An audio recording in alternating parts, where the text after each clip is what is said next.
presented by Messina Records. Hello and welcome to another episode of the Gotham 2 Tokyo podcast. I am, as always, your host, Tony, and today we have more of what you want. Today, our special guest is SPIZM, and we will be talking to them later. So now, at the top of the show, I'm going to leave you with their new single, Before You Die.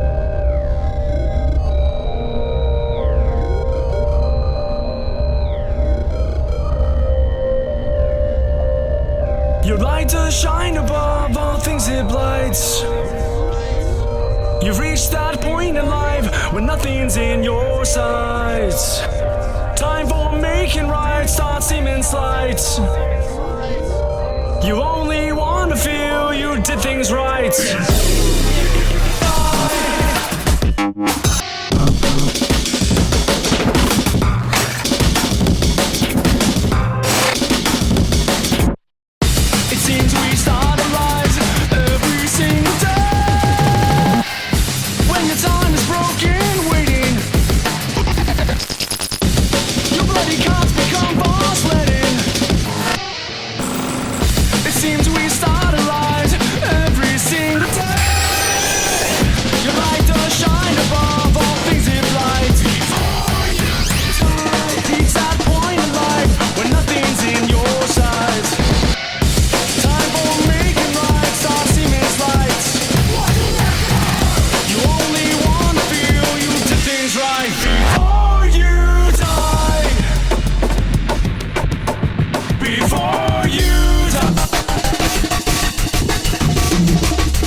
That was SPIZM with Before You Die. And today, as I said, is the first episode of the second season. And starting this season, I have a new co-host, Matthew of Fave Riot. Matthew, can you introduce yourself? Thank you for the warm intro, Tony. So my name is Matthew, and as Tony said, my music project is Fave Riot. I'm a singer-songwriter currently living in Chiba, Japan, and just trying to live the dream and playing music and try to have a good time. Matthew and myself are coworkers, and we work together at Messina Records. And now we are doing the second season of this podcast together. Super stoked to be a part of this. It's super fun to be talking to musicians and just being around music, especially with a really cool music scene in Japan.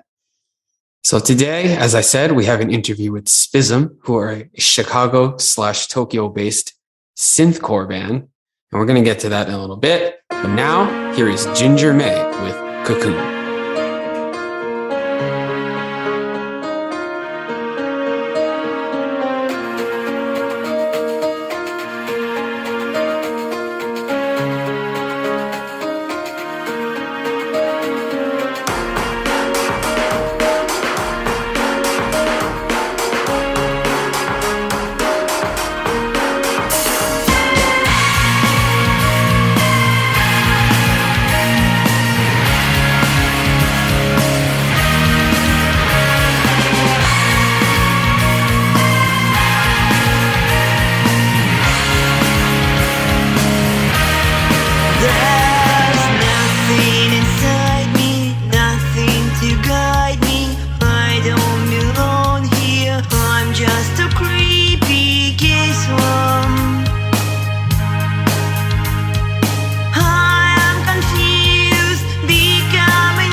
Soul has infected and lifelines are disconnected. There's nothing to lose, my infinite blues. Fate has changed me, I'm here. Someone help me puddle, age and lost control. Screw this song, I just want to spread my wings and fly. I don't want tonight and find a new beginning of life.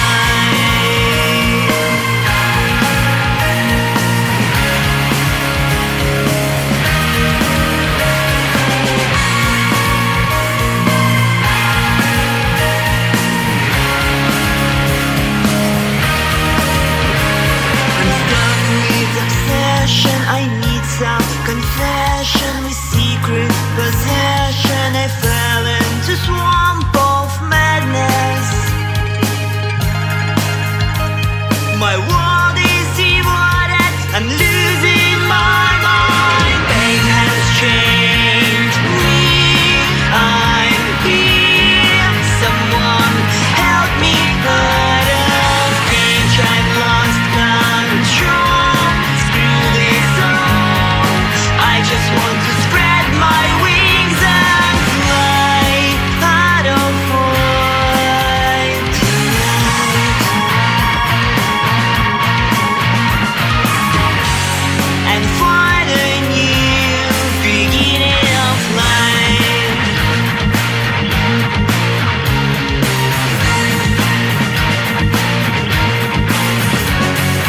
Help me out, help me out, help me out, help me out, help me out, help me out, help me out of here. Likes to pull me down, take me down, keep me tight. Spread out around, drags me to the ground. It's gonna burn me out, burn me out, burn me out inside. Pain has changed me, I am here. Someone help me cry out. Cage and lost control. Through this song, I just want to spread my wings and fly. I don't want tonight and find a new beginning of life.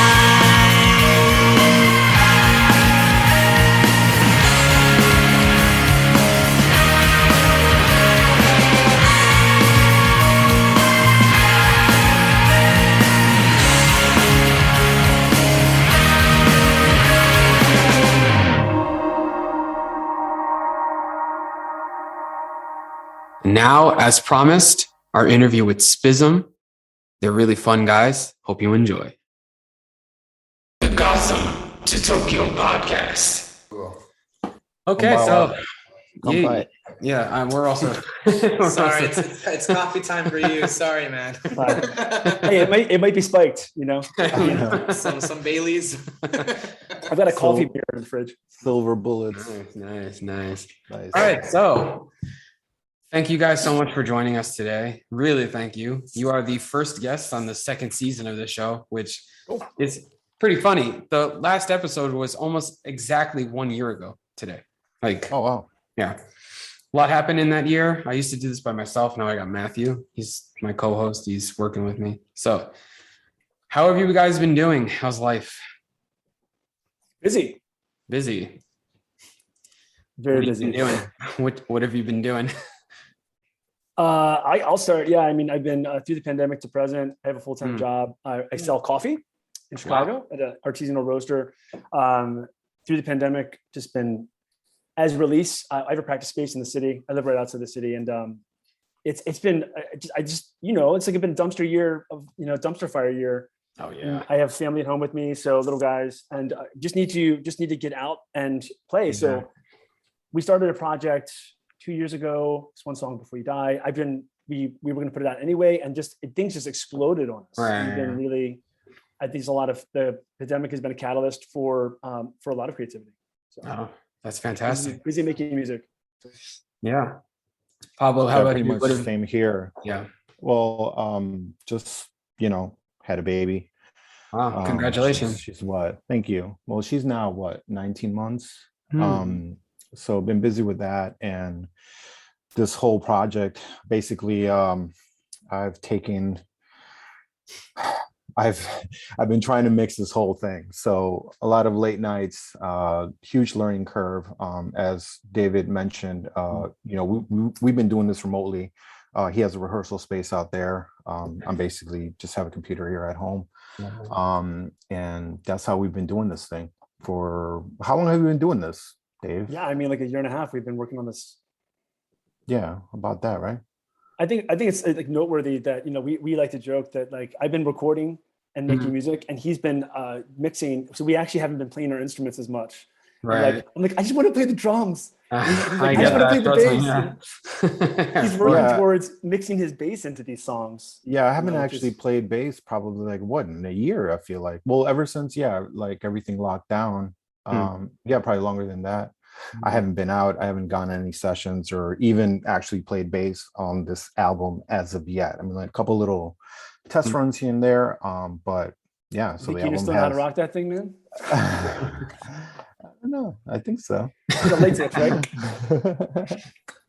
Come back. Okay.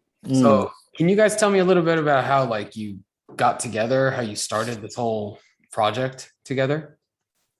Yeah. Pablo, want me to just kick it in? Yeah, go for it, man.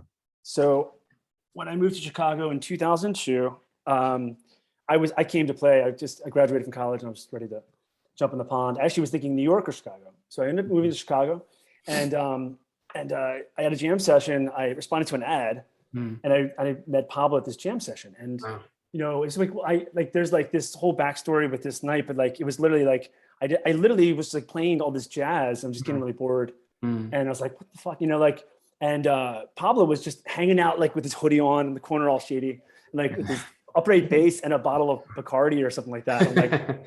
I'm like, are you gonna? I was getting so tired of playing these standards. I was like, are you gonna play that thing or what? I was like, this badass, like mysterious guy in the corner. So eventually, he ended up. I guess he got persuaded by his friends to do it, or drank enough Bacardi or whatever. Yeah. And he comes over and like he's like, what do you want to do? I'm like, drum and bass, dude. He's like, really? And so we started jamming, and the whole place lit up. It was just like this party exploded. The way I see it, like, like it probably didn't happen this way, but like MCs were like started rapping over it and all that stuff. But it was actually just him and I playing for a long time, nonstop. And we end up forming like this kind of project. I called it SPIZM at the time. Yep. And Bob, you want to jump into here? What do you think? Yeah, I mean, it was just like one of those. I've been going to these sessions for a long time. They're like my friends. And basically it was just like a bunch of musicians, just get together. You've had, like all kinds of drummers, bass players, and it was a lot of like he was saying, like a lot of jazz, fusion, some like really like heavy hitters. Mm. And I just kind of like the time like, broke up with my girlfriend. I was all like sad and blah. And like, so I wasn't like really like I brought my bass. My buddy was like, dude, just bring your bass. I'm like, yeah, whatever. So I was just kind of hanging out. And when I first met David, I thought like that he was like some sort of DJ or like a beat producer kind of a guy, so I didn't even know that he was a drummer. And since I was like chilling, like this place is like really cool building in Chicago, and like we're hanging out on the rooftop, so I could kind of hear what's going on. And my buddy was like, hey, you gotta check this guy out, and I kind of peeked in there, and I was like, oh, holy shit, But I thought that he just wanted to do jazz, and like even though I had an upright bass, I actually was playing more like, I don't know, all kinds of different stuff, but jazz. So I didn't know like how to play jazz. So I was kind of like a little bit intimidated. So I was like, I'll just go hang out with my friends on the rooftop. And then that's when he approached me. He's like, hey, are you going to play this thing? I'm like, no, so finally, I got in there with him, and just like how he said it, he's like, hey, what do you want to play? Or, and he was like, oh, drum and bass. I was like, oh, really? I'm like, let's do it. So like once we started, we just didn't stop. And then so like there was like some MCs. It was actually Jared Hemmer. He just started rapping. Other people were like chiming in, like, but it was like the focus was like it was just him and I. Like for me, obviously, I didn't care what was going around. And what I noticed with him was that whatever I did, because we were obviously improvising, right, he just didn't stop, and when I thought that something would stop or change, or if I thought that I made a mistake or whatever, like he would just kind of go with it, and it would just kind of go into this other idea, and we just didn't stop, man. I mean, it felt like forever. Maybe it was only like 30 minutes, you know what I mean? Like, but it was moving, very high pace, buck 80 BPMs, he was just laying down the break beats, man. And it was great. That's how we met. That's a cool origin story. And then we fell in love. We met through friends. Was the bottle Bacardi 51? No, it was just like at the time, like it was so we all went like together, like as a group. So we all just kind of pitched in on that. Yeah, it was like a big ass bottle, and like that's all we had though. Like we didn't have anything else. That's the bottle, man. Y'all just bought it, like we're just all sipping out of it. Nights. It was just, it was just whatever. We like to joke that we like both, like we at that time we were both coming out of like 2 failed relationships, and it like spawned this creativity. We had to get together because Pablo and I, you just getting to know us, but we're very different people, as you probably can tell, come from different parts of the world. And it's unlikely that we met, and unlikely that we were able to fuse this thing and that it came through. But it's formed this like indisputable like weird chemistry that's beautiful. It's spawned almost 20 years now. Yeah, right. Of course. Yeah. That's beautiful. Yeah, it's fantastic. So could you tell me a little bit about the early days, how it was? Were you trying to make EPs, make albums, stuff like that? You were just playing shows and stuff like that. What was it like in the beginning of the band?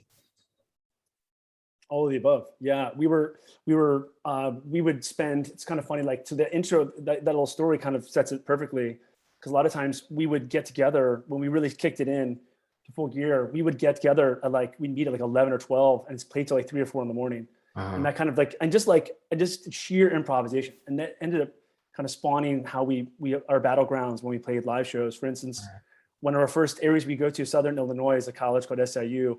And we got invited down there. One of our first shows was on tour, and we played a basement party. It was like 100 people keg party or something, and that went till like 6 in the morning. And that became like our battlegrounds, where we would we would have parties where we would have shows where like it was just, I would be like about like a pile of sweat afterwards. Like literally like jello after like playing beats all night. And we would morph from like a DJ would between live drum and bass into like these samples from my Roland pad. There would be times where I'd break, or maybe Pablo would give the bass to someone in the crowd. Like we've done all sorts of crazy stuff, but like it was a lot of it was like it was pre-digital really. So we were doing a lot of CDs. We had to tour. We would try to get outside of Chicago as much as possible. Even to this day, look, we're going to Japan. We're not going to play in Chicago. Yeah. So Yeah, I a think lot of in the Yes, sir. beginning, in the beginning, it was about that. Like when he asked me to come and meet with him Mm. at first, I think like the first few times it didn't work out because he had a really small rehearsal space. He had a huge drum set, like all kinds of cymbals and stuff. Wow. And I showed up with like a little combo amp, right? Yeah. And an upright bass, which is not ideal. Yeah. And this guy's just blasting like Diesel Boy. He's like, hey, check this out. Look what I can play. And I'm kind of in the corner. I'm like, well, what am I supposed to do with this? Right. Because it was just so crazy. It wasn't like in that first Right. initial environment, like where we, Right. it was bigger, a party scene. Yeah. And it just like it didn't work out at Mm. first. And I think you were working with another bass player for a little while. Yeah. And then after that, he hit me up again. And I was like doing some other things, more like whatever grungy shit or whatever hardcore stuff. And and he hit me up again. He was like, hey man, I want you to come back, man, because I'm not getting the same feeling that, with these other people. And I think that's when like I came back, and this kind of happened like multiple times, but we wouldn't really say anything. I mean, we kind of talk before we would go in the room. And then once we went into the room, before we knew it, it would be like 2:30 in the morning. And what it would seem like, it's kind of weird. And it only really happens when I play with him, that, I would think that it's probably like 30 minutes that we were playing. It felt like 30 minutes, but it has been hours, man. Wow. And then we would just kind of talk about it afterwards and just say goodbye, and then we would meet again. And that's kind of like how it initially started.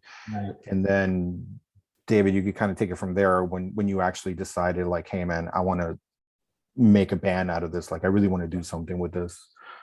Did you guys have a question? We don't have to. We can pause it. Well, no, I mean, I heard, I hear a lot of different sounds and influences coming from both of you in your stories and stuff. So I want to know, like, in the beginning, what sort of influences did you have putting this all together? That's pretty interesting to me because It's kind of funny. When I moved from Baltimore, I came up with the I was always like putting band names down, right? Like the cool band names you write down. And I had this band name, SPIZM. I thought it was kind of cool, and like kind of comes from spastic or something, Mhm. And when I moved to Chicago, I met Pablo, and our original idea, Pablo likes to joke that I was trying to start a 15-piece band that had like DJ and guitar and all the horns and shit. And I'm like, no, I don't want to start 311 ska band. But my idea was I was coming from free jazz. I'm a free jazz player. I'm college taught drums, musician for life. And I really wanted to mix that with like IDM and like jungle and drum and bass, which was like really exciting for me to do on the drums, which was kind of like a new thing in Baltimore at the time. And also with hardcore and punk. So these three, and metal, all those three things fused together are my main influences. So when I started SPIZM, my idea was, and it being just one person, which is pretty funny, but like I was going to be like bass, guitar, sax, vocalist, DJ, and drums. This kind of like weird, this weird new hybrid electroacoustic band. So That's insane. It's incredible. So I think what Pablo's getting to, and thank you, what Pablo's getting to is like when he's like, you want to play with just me? Like we decided this drum and bass unit was like so liberating. Like I had no idea a drum and bass unit could be like that, because I never did it in Baltimore. It's always guitar players and stuff. And it turns out like the original jam session, it's like everyone else, it's not like other musicians are not important. It's just that in this unit, this chemistry is so pertinent to have just the tight drum and bass. And you can do so much with that. You can feature the rhythm section, and it's very interesting. Of course. It's powerful. Right. Yeah. Yeah. I mean, for me, it was just like, I mean, we talk about like styles or whatever. It was just the way like his drumming was, it was relentless. It just didn't stop. It was constantly moving. And, for me, it was like, I was just able to, I had the freedom to just do anything. Like I could do no wrong, in my mind. I don't know if it sounds any good, but, it was just like a bunch of just freedom. And I just really, it's kind of like, I was just reacting to his drums, and he was reacting to my bass, and just back and forth. Like think of it kind of like a street fight, you know what I mean? We're just trading blows back and forth. And then, afterwards, again, after playing for like an hour nonstop, you're like, oh my God, that was great, See you next week. Fight Club, man. Philly Fight Club. Yeah, and it was great, and it was great because during those sessions, Mm, we would kind of remember like, hey, do you remember you were doing that, that little thing? So I right. think that's how kind of songs started shaping Okay. and forming. So then when we actually played live, I think the very first shows, Mm, we had ideas for like, maybe like a riff idea, a couple ideas within a movement. mhm. But it was all pretty much improvised. You know what I mean? So we could kind of take Okay. that. Let's say we have a riff, right? Right, right, And that could be played like on top of like a breakbeat.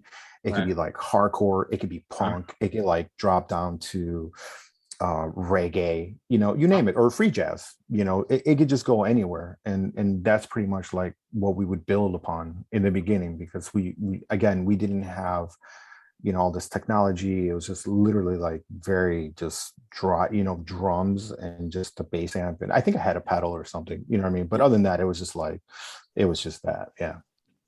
Wow. I mean, to me, that's a pretty eclectic kind of mix of music, I think. A lot of, Mm. yeah. So you mentioned the whole CDs this is before the digital age, obviously. So how were you making these CDs? Like what you were recording your songs, burning them onto the discs, or how was that working? Yeah. Yeah, pretty much.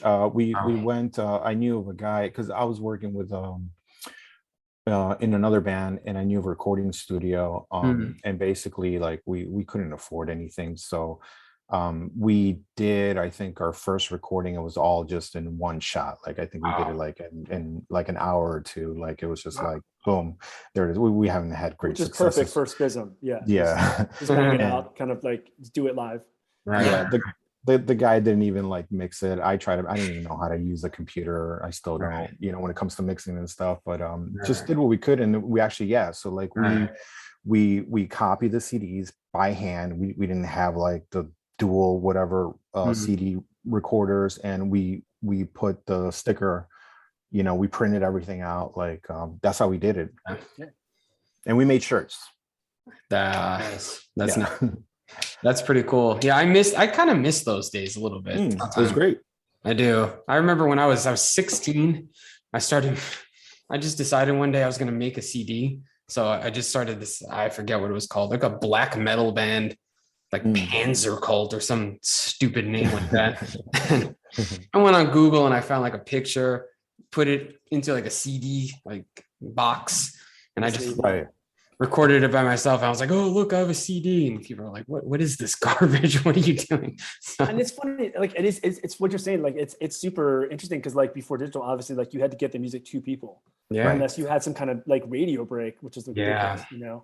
So like yeah, I mean we would tour a lot. I mean we went to right. around the Midwest quite a bit, and like we would always just that was the big. You finish your set, you're like literally a puddle of sweat, and you just have to Yeah. talk to kids and like, hey man, and Yeah, people are handing you money. So yeah. Yeah, it was but a lot of fun. that's what got us to the next show, because like Mm, those, especially like Bill at the SIU parties, mm, we would actually like between like you know them helping us out, with the gig, and like helping us out, like sell like CDs and t-shirts, man. Mhm. Like we could actually walk out of there with like $300-400, which would help us propel us to, put gas in the truck to like yeah. go to Evansville, or you know what I mean, Could East stop Coast or at whatever. a fun little Yeah, bar that has fun things there. Who knows?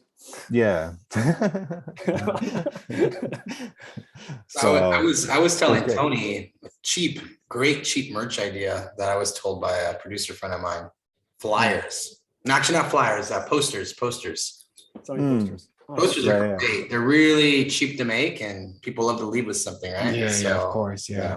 Absolutely. Great merch ideas that I tell my friends. So we're working on stickers and pins and yeah. hoodies. Yeah. All Well, that I mean, stuff, like, yeah. but that's how it was like back in the day. No, like, I mean, they had like, you had like your little setup with the shirts, and like, Yeah. they had like the posters, and it was like, I remember when I was a kid, like, I'd be like, oh man, like that's cool, like I want to get like a little thing, you know what I mean? Like Of super course. exciting. Yeah, nowadays I don't know if that even works. Yeah, who knows? That's a good question. I don't know. I'm not really part of the young person scene of It's music. like NFTs. You got to sell some NFTs. NFTs, We have some man. NFTs available for your purchase right here. We sell some Coinbase. Yeah, scan this QR code and you're going to buy it. We Name your price. Yeah. So do you have any of the shirts left? Did you? Because I remember the first band that I made shirts with, I kept two. I gave one to my mother, one to my father, kept two for myself. And do you guys still have those? Did I you still hang have on to them? mine. I still have mine. Yeah, I lost my hoodie. I do have a shirt. It's behind me, Oh wow. tucked away. Yeah. But yeah, I don't have my hoodie, which I'm actually pissed about because I really love that hoodie. So, and then we have like a limited. Yeah, we only pressed like what 4 or 5 hoodies of the kind of like the Japanese side logo. It's not like a rebranding. It's just kind of like, we just kind of made some hoodies and stuff. So in the near future, I think, David and I will sit down once we release. We'll think about what merchandise we want to put out there for people to acquire. All right. So my next thing I wanted to ask you guys about is obviously you're doing this remotely. I mean, you guys, of course, have been friends and band members for a long time now, but David, you're in Chicago. Pablo, you're here in Japan. So Pablo, what led you to being here in Japan? What was the path here for you? Oh, wow. It's a crazy kind of a story. Basically my wife, I visited and I just didn't want to go back to Chicago, and like I was very torn, man, because obviously I have David there. Yeah. I have my family, I have all my other friends, and it was comfortable, you know what I mean? Like I don't know, man. Like I just like it's something inside of me was like, I just got to make this move. And it sucked, man. Like just leading up to tell David, because at that point, like, so like SPIZM has been like 100% active, throughout all these years. We like maybe do like a show once a year and like take 2-3 years off. It really depends. He was in other projects, whatever. So what was really messed up is that we actually, like right before I left, we actually started playing a lot. Like we actually like, like great shows. Like we were actually like doing it, like, starting writing some new music, and, we were just doing it again, man. It was like super fun. So I was like, man, I'm like, can I do this? Like, can I just walk away? And a lot of it, it's obviously, of course, because of my family and everything, but it was a lot of weight on this, like playing with David, man, because like every Tuesday I knew that I could just go with it. Either if we were writing on music or like playing shows or not, like I just knew every Tuesday I could get together with him, hang out with him, play some music, and just feel great, man. Like I needed that. It's kind of like that exercise, like if you're into like lifting weights or like doing something like that, like it just felt good, man. And it was hard. I mean, I thought about like, having the conversation with him, but he was just like, yeah, man, go for it, man. Do what you got to do. That's great. And what led kind of to this, I don't want to get ahead of myself, but I was doing stuff remotely, with my buddies, my other friends from Chicago. They're like, hey man, we need to do some bass, throw some bass on some stuff. And then I thought about David. I'm like, man, why maybe SPIZM should be doing, because he's like sending me all these videos like, hey dude, I'm at the practice space, check this out. I came up with this like cool beat or whatever. I'm like, you should record that. I'm like, don't you have a computer? He's like, yeah, I got a computer, I got GarageBand. And he found 2 microphones, got a sound card. So he literally has just 2 microphones and GarageBand, and that's how we've been doing it. That's great. I mean, it must be really difficult to be in 2 different places in the world and making music together. I can't even imagine. I'd like to respond to that. It is difficult. It has its challenges, but because I think it'd be so great to be in the same room, mixing together and being on this. I mean, the time clock is the hardest thing. It's always morning somewhere, right? It's like, gosh. Right.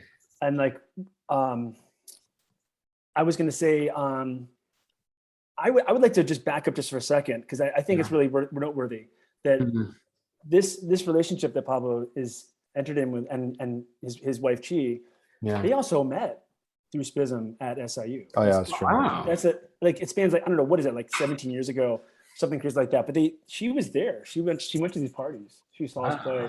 That's And so like great. you actually have this kind of weird, like not weird, but like you have this like stratum of like people who met us early on, Mm, that like know us as this kind of punk rock kind of like drum and bass band. And then we've expanded to this new stuff, which you guys are hearing now, Before Yeah. You Die. It's a yeah. little bit more synth driven, vocal, it's Yeah. pretty different. It's not really super crazy, but it has some of the elements of that. So you have like Mhm. these two different stratum, and we're finding this like really nice middle ground between these two sounds live. Yeah. Yeah. So that leads us perfectly to the next thing I wanted to talk about, Before You Die. So that's obviously going to be you guys' next release coming up pretty soon, right? So could you tell me a little bit about recording, everything, like just what's been going on with this new record for you? Yeah, so Pablo's saying like in 2018, we were really active when he was living here. He was kind of getting one foot in the door here, one foot in the door in Japan. He Right. made some trips. We can definitely feel him moving in that direction. Which was really, really great, really amazing. And for him to have the courage to do it. And at the same time, like we made this choice to like this song Before You Die. I actually wrote it a long time ago. Okay. So it was kind of like in 2007-8, we were pushing this new song, and we it kind of became part of our like live show. It kind of like within our scene, like a little bit of a cult thing. Like, hey, play Before You Die, because it's so different from other stuff. We ended up as Pablo was kind of moving to Japan. We kind of made up our mind that like we really should do this justice. We had recorded it briefly in the studio, but it wasn't professional. So we're like, let's record this song. Let's make it count. So I bumped the BPMs up to 192. Wow. It was at a safe 175 before. Okay. And I went to the studio. Actually that was one of the hardest things, because when Pablo just moved, I was that summer of 2019. I was recording in Chicago with his at Earshot, and I really needed him there. That was the time where it was kind of tough, because you're making something together. We ended up sending files over there. He recorded bass at a studio, sent it back to us, and then we ended up pursuing this kind of like, I guess you call it EP, like the short release. Yeah. I don't know what happens with the pandemic. Somewhere along the way, Pablo, it seemed like just shit exploded. Like Pablo mentioned, I started doing Instagram videos. I started getting into like just doing these short video clips of me playing over top of like metal and death metal and playing drum and bass and like free jazz and stuff. And I ended up playing quite a bit last year, more than I ever have. And then, like he said, like I got into my garage band, and he gave me the strength and courage to like, dude, use what you have and like just start recording some of these drum parts. So it's not just like a shitty recording. And I ended up like really getting into this like writing more. So what we started as this kind of just a single that we were going to push this old song, I ended up like, we recorded our second song, Lay Low, which is like another big one from that time. And then all this new stuff. So we have like a good like dozen songs that are being released in the next several months. Yeah. Oh, really? Most Wow. of which on this release, Before You Die. So Wow. That's cool. Yeah, and what you heard is actually what I sent you is actually a remix that will be. David is dropping this Friday. 2 days. Yeah, so that's Friday the a 15th. collaboration with Seth Darling in Blue, and he really just snapped on this. I mean, he gets this SPIZM sound. He just went absolutely crazy on the track. So we're really excited about that. We're really excited to be working with him. Really excited about this release. So like we've been like monthly, just kind of like releasing little remixes and stuff, because we'll be collaborating. And one of the big things that I want to mention is that this whole album, so SPIZM originally it's just drums and bass. But this new album, it's actually David playing keys and singing. So when we actually do the live shows, he'll be playing drums and singing as well. Right. In the past, when we didn't have like computers and stuff, he would do like the keys and try to sing only for like maybe a couple of songs. But yeah, it's gonna be quite the feat live. Yeah, we're gonna have this pre-recorded music, some of which will be pre-recorded bass and drums and vocals too. I might be like singing just songs. Yeah, some backups, right? I might be playing drums in some songs. It might be a mixture. It's gonna be really, really cool. So it's gonna be interesting, yeah. And like it's really different, man. And I'm really excited for people to really hear this side of SPIZM that nobody has ever heard. And of course, it's always going to be over some break beats for sure. Yeah. So this leads perfectly to the next thing. You're going to be playing in Japan, right? Next year, March. So what are the plans? What's the Japan tour plan for SPIZM? Yeah, at the moment, it's just it'll be his first trip here. So it's like pretty chill. We'll be playing in Shibuya at Knob. We playing with Daisuke. He just Galaxy 7 punk version. I think my other boy from Chicago, Termite, he might be joining us hopefully. And I'm not sure who else will be booked for that show. I was also looking into getting maybe like the Friday prior, so that'd be a Saturday night, March 12th, I believe.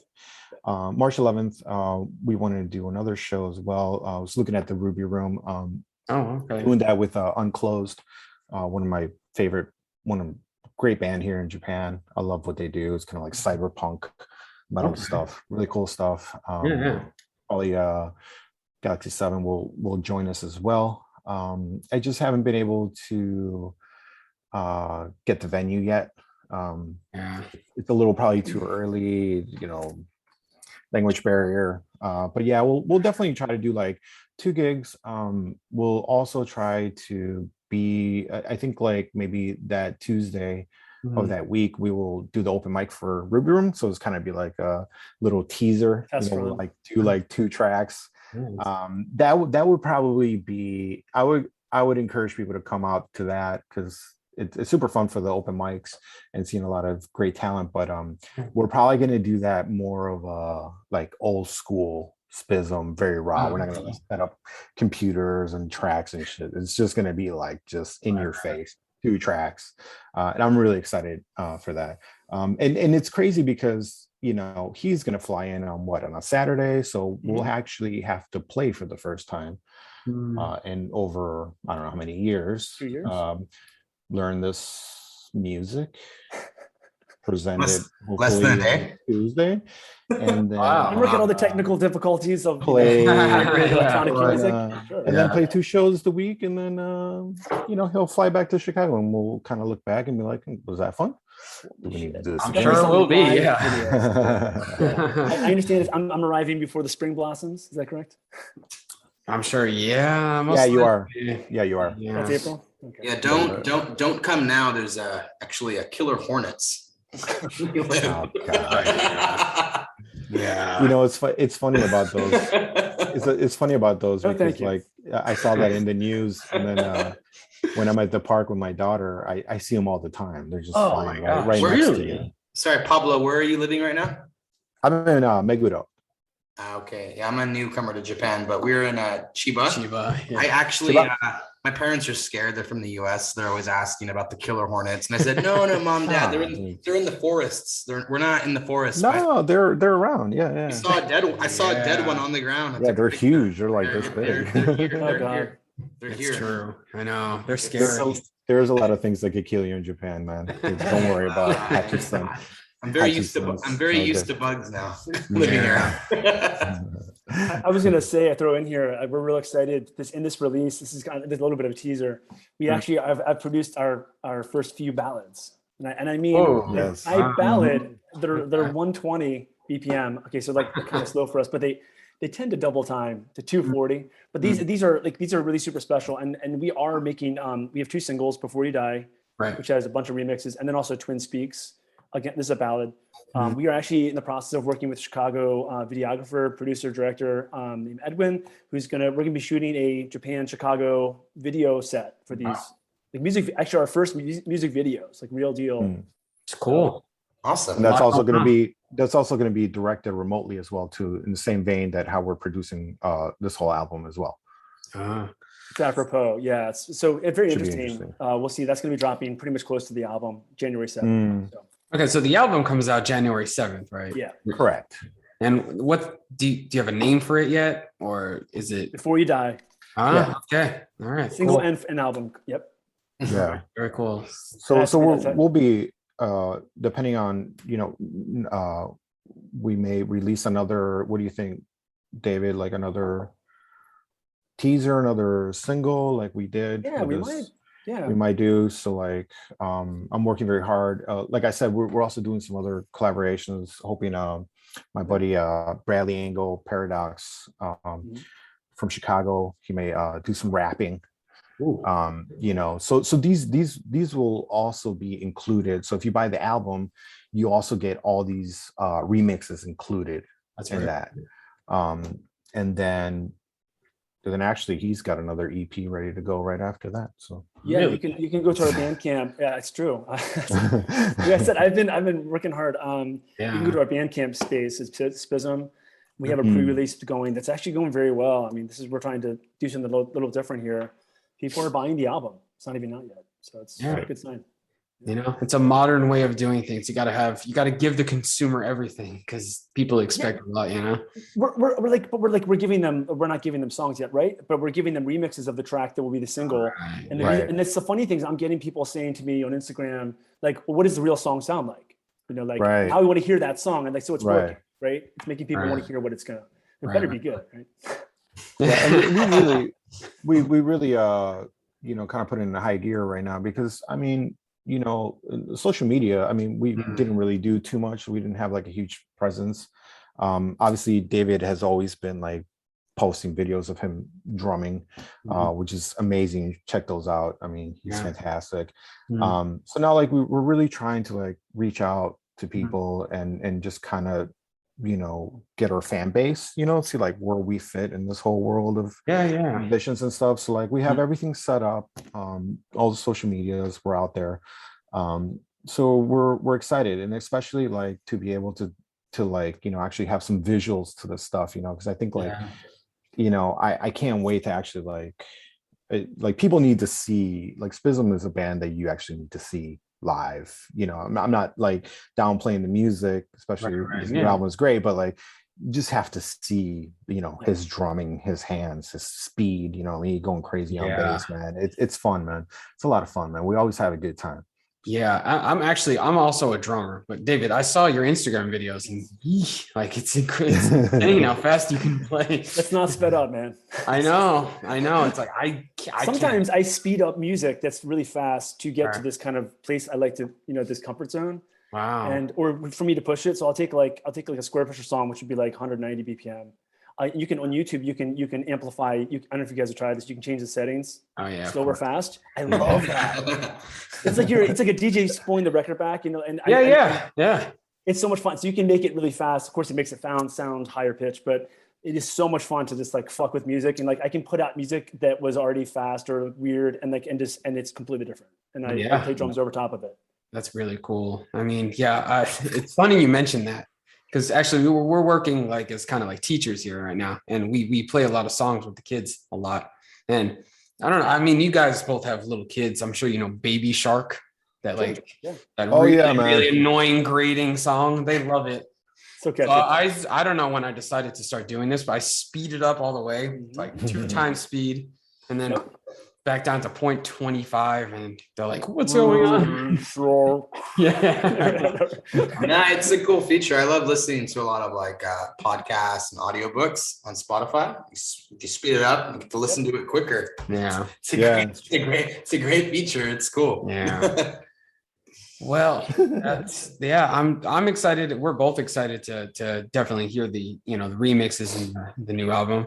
I mean, I think I'll be at your show, God willing. Hopefully things don't go to hell in a handbasket. I think it's gonna be okay. I think it's gonna be okay. I don't know if it's gonna be like the same intensity like with the crowds. Like, you know, have you guys ever been to Knob in Shibuya or? Kind of like a guy gym. Oh, okay. It's just a good time. You know how it gets crazy out here, man. So I don't know if it's gonna be like the crowds are gonna be going nuts like that, but we'll see. We were just in Shibuya at a venue called Gigi. Yeah, we just went to a place this past week for Matthew and my friend, this really, really talented group of musicians. It was a jam out. It was a jam out. Yeah, and it was pretty packed. I mean, there wasn't like a whole lot of people, but more than I thought. But we left wanting there to be a little bit more like you said, just more like, there was like one heavy part in their song, and Matthew started like kind of like start open up this pit kind of thing. I'm like, give me more. I read mean, the room. No one's doing it. SPIZM A lot is of a that band. with us, the boom booms, man. Yeah. SPIZM is definitely a band that loves to play on the floor. So like Knob doesn't have a stage or anything. It's on the floor, man. Oh wow. Okay. I can touch you while I'm playing. And that's what we love, man. We have reached out and touched many of the fans, and I mean that with like our instruments. There's a lot of good stories of that. Maybe another time. Physically. Impact with it, and a lot of blood. There's usually a lot of blood. Oh yeah. Cool. That's You don't believe, was it really a show? Honestly, Right. See, that's the drummer here. So. Yeah. Yeah. All right. So I want to do like a kind of like a rapid fire round. Gonna have like 4 or 5 questions here. And the first answer that comes to your brain, just say it. Cool. They're pretty simple things. All right. So we'll start. David, favorite band or musician all time? Square Pusher. Square Pusher. I don't think I do. Have you ever heard Square? I've never heard that. Can you describe what their music is? It's a bass player from London who's very good and like a fusion jazz bass player. And he invents his own pedals and he makes electronic music. This is very quick. All right. I'll try to remember that because I love to listen to weird music and kind of like unique stuff all the time. So that's it. Yeah. I'll definitely check out the video Terminal Slam. I think it's actually filmed in Tokyo. Like all right. Times Square. Yeah, it's Shibuya. Yeah. Okay, cool. Very cool. All right, Pablo, same question. Favorite musician band of all time? I'd probably say Square Pusher, but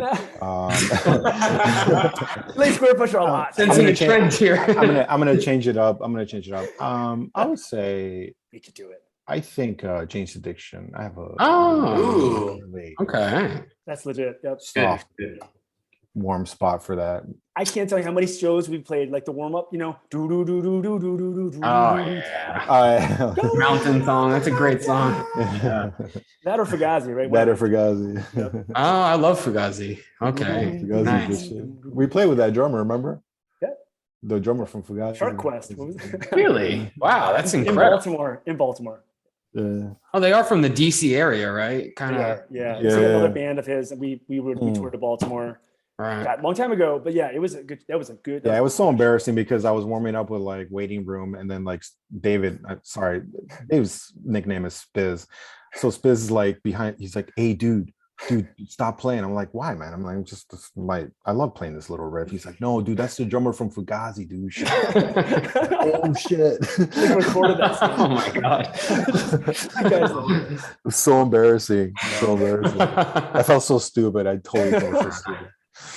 I'm sure he was flattered, honestly. I don't. You're playing a song in front of him. You never know. So. Yeah. All right. Next question. Yeah. Favorite movie of all time? Ooh.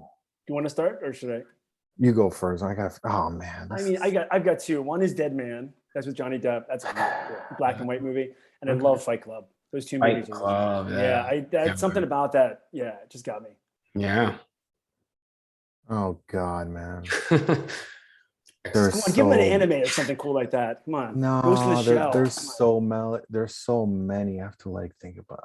Shit. The first that comes to mind. You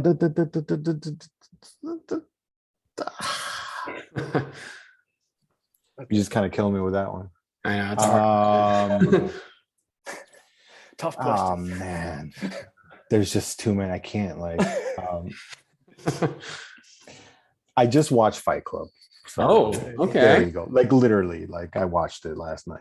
Really? But that was your first time watching Fight Club last night? Oh no, I watched it. I was gonna say. He says Square Pusher. As you can see, we have some common links. So. That's good. Oh, how about this? How about this? I enjoyed Melancholia. There's something else. Oh, Melancholia. Yeah. Super sad movie. Super sad. I mean, the name Melancholia sounds pretty sad to me. So yeah. I don't know. Kristen Dunst. There's too many. I really have to think about it. Yeah, that's a tough question. All right, next one. Favorite food.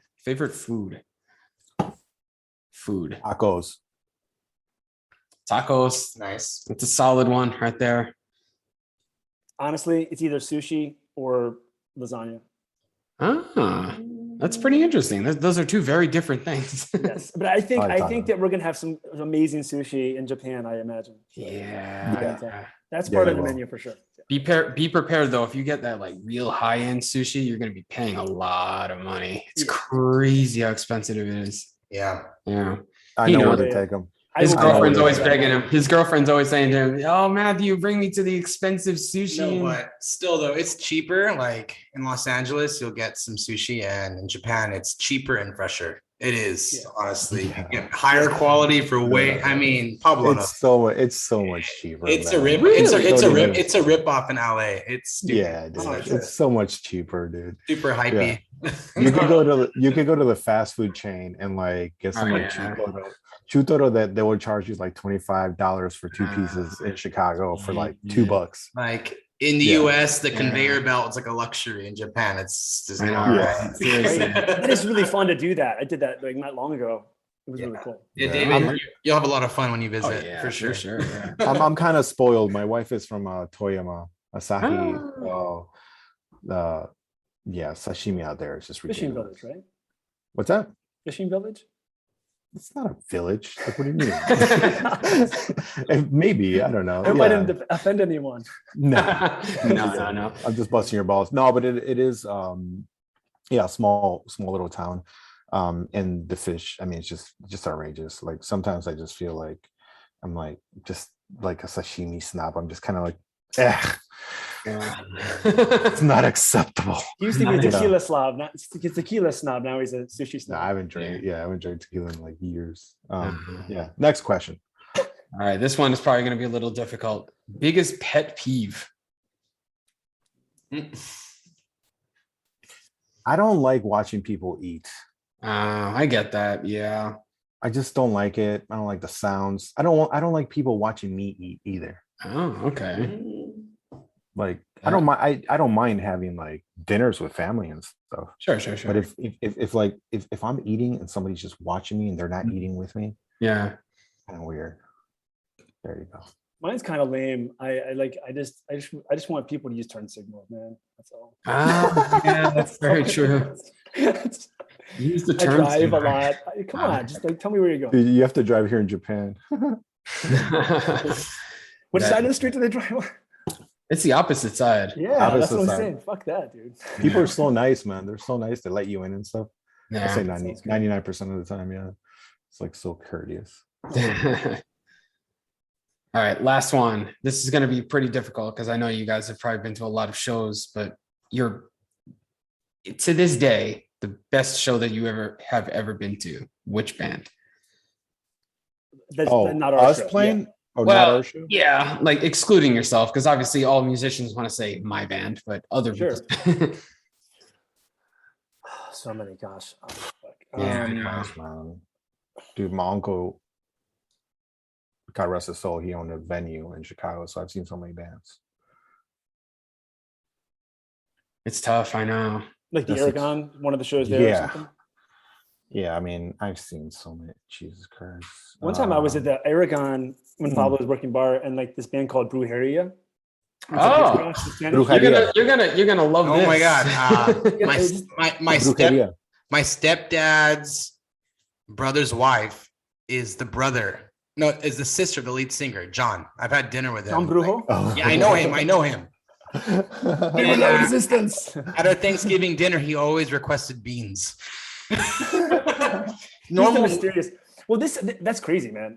It's like a mixture of like Faith No More, Fear Factory. Yeah, no. And John Brujo, whoever that is. Yeah. And like, so I'm standing there. I'm like, I love Brujeria, but it's like, their big song is Montando Güeros, like kill white people, right? Is So- there, yeah, my uncle was the immigration officer. There's a guy named Peach. Maybe, yeah. He has a long beard. He came to the dinner too. Peach. That was his It's nickname. crazy. Wow, you're crazy. Like, my mind's blowing up here. So weird. So They're very popular. this. So I'm like as white as it gets, right? So I walk into the show, like a spiky hair, I'm like, whatever. The show's ending. I think they ended with Montando Güeros. remember this. I remember There's a this. mob of just like non-white people hanging out by the They're all stage Mexicans, leaving. bro. Yeah, they're all Yeah, Mexicans. they're all Mexicans. They didn't have pitchforks or anything crazy like that, but like they might as well have. Because I was like, Pop was like, you might want to come a little closer to the bar, man. And they're all like, yeah. Montano good. I was like leaving the bar. I was like, I should probably. So my uncle played the immigration officer in the video. He got death threats on the comments. They want to kill him. And Wow. in LA, they're Pete banned. Wilson. Pete Wilson. Yeah, I know. People pulled out the seats in the show. They're banned. They cannot play in LA because the fans went so crazy. Holy shit. That's badass. Super hype.